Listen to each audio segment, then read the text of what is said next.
नमस्कार विद्यार्थी मित्रांनो, शब्दकोश या स्थूल वाचनातील पाठात पुन्हा एकदा तुमचे स्वागत।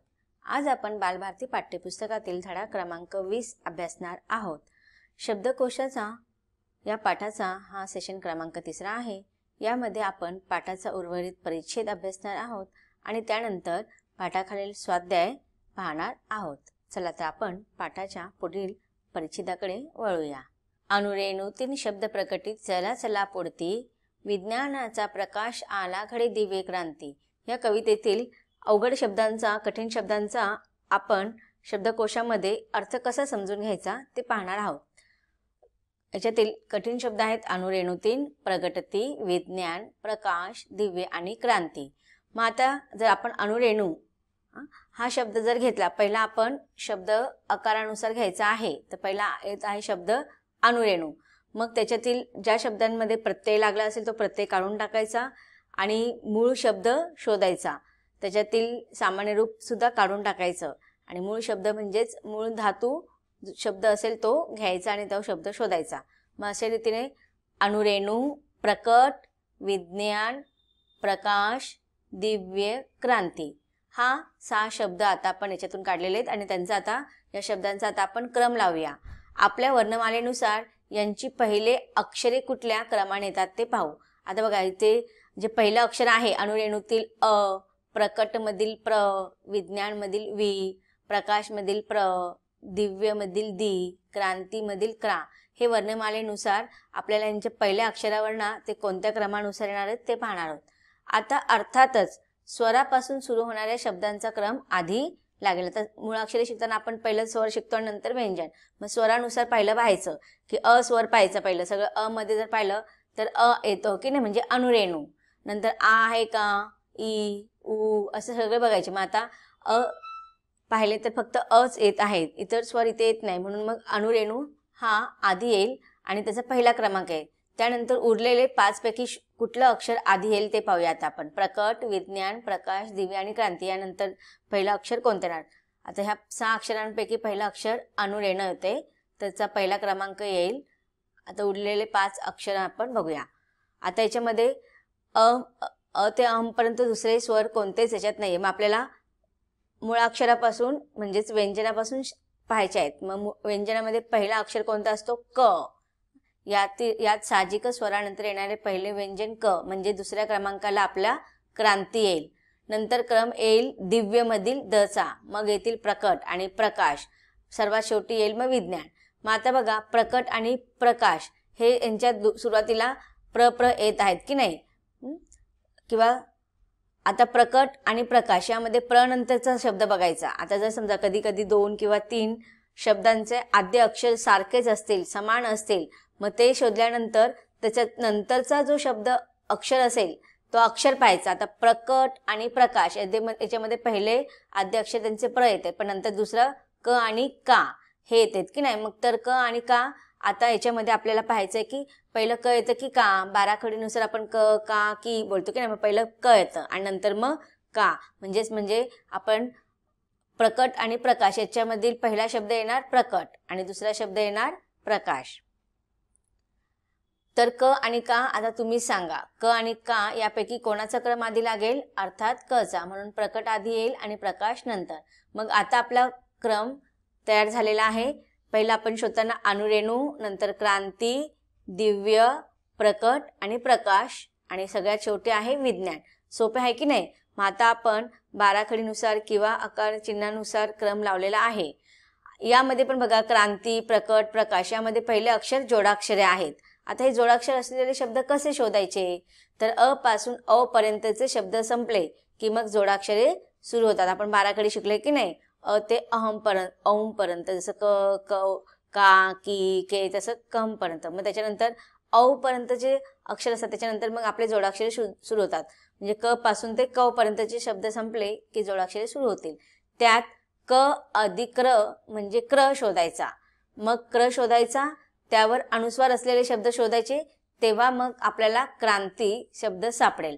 आता तुम्ही स्वतः शब्दकोशात शब्द पाहायचा सराव करा।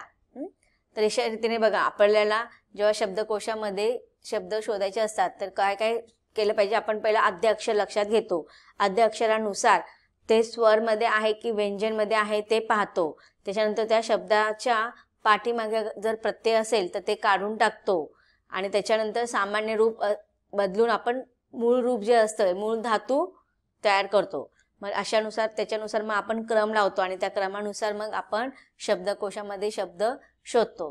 त्यानंतर जर समजा आपल्या त्या शब्दांमध्ये जोडाक्षर असतील तर ते जोडाक्षरानुसार सुद्धा आपण अ ते अम पर्यंतच्या नंतर जे जोडाक्षर असते त्यानुसार आपण त्याचा क्रम शोधत असतो आणि अशा रीतीने आपण शब्दकोशामध्ये शब्द शोधतो. तुम्ही स्वतः ह्या शब्दकोशामध्ये शब्द कसे शोधायचे याचा सराव करायचा आहे. आता सगळ्यात महत्त्वाचं म्हणजे टीप काय सांगितलेलं आहे ते तुम्हाला क्ष आणि ज्ञ यांचा क्रम अकार विल्हे लावताना ळ या शेवटच्या व्यंजनानंतर येतो. आता शब्दकोश पाहण्याची हाताळणीची सवय लागली की शब्दांचे अर्थ व मोल तुम्हाला कळेल. योग्य जागी योग्य अर्थांचा शब्द तुम्ही वापरू शकाल. समर्पक शब्द मांडणीच्या प्रवासात शब्दकोश हे अत्यंत महत्त्वाचे साधन आहे. या साधनाचे महत्त्व जाणा. तुम्ही आता उच्च प्राथमिक गटात आहात. भाषिक समृद्धीच्या वाटचालीतील शब्दकोशाचे महत्त्व जाणावे यासाठी या पाठाचा अभ्यास करणे योग्य ठरेल. तर विद्यार्थी मित्रांनो, स्थूल वाचन या लेखन विभागातील पाठामध्ये तुम्हाला अशा प्रकारे शब्दकोशाची माहिती दिलेली आहे आणि याच्यावरती प्रश्न तुम्हाला कसे विचारले जातील, त्यांची उत्तरं कशी लिहायचे हे आपण आता स्वाध्यायामध्ये अभ्यासणार आहोत. तर विद्यार्थी मित्रांनो, आता आपण या पाठाखालील स्वाध्याय अभ्यासूया. प्रश्न क्रमांक 1. नम्रता, अंबर, आलोक, वरद, वनिता, समीर, शर्वरी, शेखर, समीरा, मानसी, माधवी हे शब्द आकारविल्हेप्रमाणे लावा. आकारविल्हे म्हणजे काय तर अ या अक्षरापासून लावलेला क्रम म्हणजेच 12 कडीचा क्रम. आकारविल्हेप्रमाणे वरील शब्दांचा क्रम खालीलप्रमाणे येईल. आता सुरुवातीला आपण अंबर, नंतर आलोक, नम्रता, माधुरी, मानसी, वनिता, वरद, शर्वरी, शेखर, समीरा आणि समीर असे हे आकारविल्हे क्रम शब्दांचे तयार झालेले आहेत. आता सुरुवातीला आपण अ पासून स्वर जे तयार होतात अ ते अहम पर्यंत पाहिलं. त्याच्यानंतर अहम पहिला आला म्हणून अंबर, नंतर आलोक. त्याच्यानंतर मग आपण व्यंजनांकडे पाहिलं तर व्यंजनांमध्ये पहिलं न येतो, नंतर म येतो, नंतर व, श आणि स. याच्यामध्ये पण आपण बघा नम्रतानंतर मग मा हे 2 शब्दांचे पहिले आद्य अक्षर समान आहेत. मग याच्यामध्ये मा नंतरचं दुसरं अक्षर जर पाहिलं तर ध आणि न, तर मग ध आधी येतो आणि नंतर न येतो म्हणून आपण पहिला माधुरी घेतला, नंतर मानसी. आता वनिता आणि वरद याच्यामध्ये आद्य अक्षर सारखं आहे की नाही व, मग त्याच्यामध्ये आपण दुसरं अक्षर पाहिलं त्याच्यामध्ये न आणि र येतो, मग न आधी येतो म्हणून आपण वनिता आणि नंतर वरद. त्याचप्रमाणे शर्वरी आणि शेखर यांचं आद्य अक्षर पण श आणि श सारखं आहे, पण शा 12 कडीनुसार पाहिलं तर श, शा, शी, शी, शू, शू, शे नंतर येतो आणि श अगोदर येतो म्हणून मग पहिलं आद्य अक्षर श आणि दुसरं शे हे 12 कडीच्या क्रमानुसार लावलं म्हणून शर्वरी आधी आलं आणि नंतर शेखर आलं. त्यानंतर समीर आणि समीरा आणि समीर हे 2 शब्द बघितले तर पहिला आद्य अक्षर जे आहे स आणि स सारखे आहे म्हणून आपण दुसरे अक्षर पाहिले तर याच्यामध्ये म आणि म येतो आणि मला जी वेलांटी आहे तर पहिली वेलांटी आणि दुसरी वेलांटी म्हणजे रस्व आणि दीर्घ. तर अगोदर रस्व येतं म्हणून म मध्ये जो रस्ववाला मी आहे म्हणजे पहिली वेलांटीचा समीरा पहिला घेतला आणि म मध्ये दीर्घ वेलांटी येते की नाही, दीर्घ म्हणजे दुसरी वेलांटी म्हणून मग समीरा आधी येणार आणि नंतर समीर. तर अशा रीतीने आपण आकारविल्हे शब्दचा क्रम शोधतो आणि लावतो. त्यानंतर प्रश्न क्रमांक 2. तुम्हाला पाठातील एखाद्या शब्दाचा अर्थ शोधायचा असेल तर यापुढे तुम्ही तो कसा शोधाल? उदाहरण सांगा. उदाहरण सांगायचं आहे तुम्हाला. तर उत्तर आहे, मला पाठातील एखाद्या शब्दाचा अर्थ शोधायचा असेल तर यापुढे मी तो शब्द आकारविल्हेप्रमाणे शब्दकोशामध्ये शोधेल आणि नंतर त्याचा अर्थ समजून घेईल. उदाहरणार्थ, मला गे माय भू या कवितेतील पांग या शब्दाचा अर्थ शोधायचा आहे. त्यासाठी मी शब्दकोशातील पा या अक्षराने सुरू होणाऱ्या शब्दाच्या पानावर जाईल. नंतर शब्दकोशामध्ये क ख च्या नंतर पांग हा शब्द मला दिसेल आणि मी त्या शब्दाचा अर्थ समजून घेईल. प्रश्न क्रमांक 3. शब्दकोशाचा तुम्हाला कळलेला उपयोग तुमच्या शब्दात सांगा. उत्तर. शब्दकोशामध्ये शब्दांची रचना ही आकारविल्लेप्रमाणे म्हणजेच क का की की बाराखडीप्रमाणे केलेली असते. त्यामुळे ज्या शब्दाचा अर्थ शोधायचा तो शब्द शब्दकोशामध्ये शोधणे सोपे जाते. शब्दकोशामुळे त्या शब्दाचा योग्य उच्चार, शब्दाची उत्पत्ती, त्या शब्दाचे समानार्थी शब्द, त्या शब्दांचे संदर्भानुसार बदलणारे अर्थ, अर्थाचे स्पष्टीकरण करणारे वर्णन किंवा चित्र या सर्वांची माहिती मिळते. प्रश्न क्रमांक 4. शब्दकोशांसंबंधी खालील मुद्द्यांना धरून परिच्छेद तयार करा. तर इथे हा प्रश्न क्रमांक 4 मध्ये तुम्हाला 2 मुद्दे दिलेले आहेत आणि त्या मुद्द्याला धरून आपल्याला एक छोटासा परिच्छेद तयार करायचा आहे. पहिला मुद्दा आहे शब्दकोशाचा उपयोग. उत्तर. शब्दांचा अचूक अर्थ कळणे, शब्दांची उत्पत्ती लक्षात येणे, शब्दांचे लिंग कळणे, समानार्थी शब्द तसेच त्या शब्दापासून निर्माण झालेल्या म्हणी, वाक्यप्रचार इत्यादींचा बोध होणे हे शब्दकोशाचे उपयोग आहेत. पुढचा मुद्दा पाहूया. शब्दकोश पाहण्याची उद्दिष्टे. तर पाहूया याचं उत्तर. प्रत्येक शब्दाला विशिष्ट असा अर्थ असतो हे कळणे, शब्दाचा योग्य अर्थ माहीत करून घेण्याची सवय लावणे, शब्दाच्या अर्थाच्या छटा समजणे, शब्दकोश ही संकल्पना समजणे, शब्दकोशाची गरज व महत्त्व लक्षात येणे, शब्दकोश हाताळता येणे ही शब्दकोश पाहण्याची उद्दिष्टे आहेत. तर विद्यार्थी मित्रांनो, तुम्हाला स्थूल वाचनाखाली हे प्रश्न दिलेले आहेत, ते तुम्ही अभ्यासाचे आहेत, तुम्हाला परीक्षेला विचारू शकतात. आता पुढील प्रश्न आहे.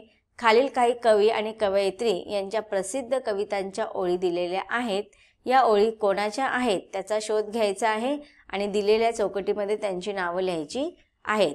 तर पाहूया आपण कवितेच्या ओळी आणि त्या कवितेच्या ओळी कोणत्या कवी किंवा कवयित्रीने लिहिलेल्या आहेत ते आपल्याला चौकटीमध्ये लिहायचे. पहिला आहे रंग रंगोल्या सान सानुल्या गवत फुला रे गवत फुला.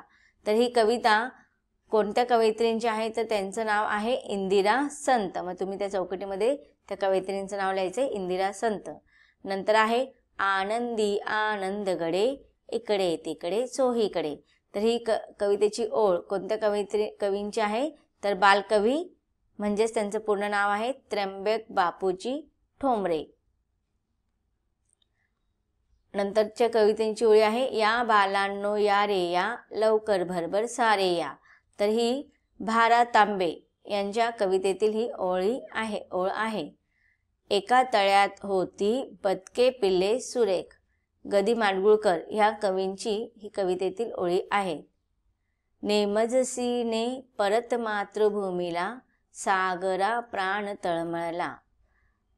स्वातंत्र्यवीर सावरकर या कवींच्या कवितेतील ही ओळ आहे. अरे संसार संसार जसा तवा चुल्यावर. तर ही या कवितेची ओळ बहिणाबाई चौधरी यांच्या कवितेतून घेतलेली आहे. पुढची ओळ आहे छळून घ्या संकटांनो संधी पुन्हा मिळणार नाही. अशोक थोरात या कवींची ही कवितेतील ओळ आहे. नंतर आहे बाळ चालला असे रणा घरा बांधिते तोरणा. पद्मा गोळे या कवयित्रींच्या कवितेतील ही ओळ आहे. देणाऱ्याने देत जावे घेणाऱ्याने घेत जावे. कवी विंदा करंदीकर यांच्या कवितेतील ही ओळ आहे. पुढे आहे या नभाने या भूमीला दान द्यावे. ना दो महानोर या कवींच्या कवितेतील ही ओळ आहे.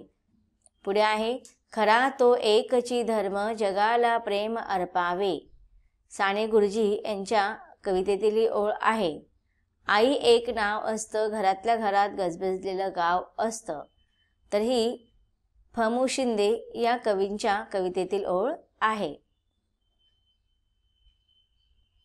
तर विद्यार्थी मित्रांनो, अशा रीतीने हा पाठ इथे संपतो. धन्यवाद.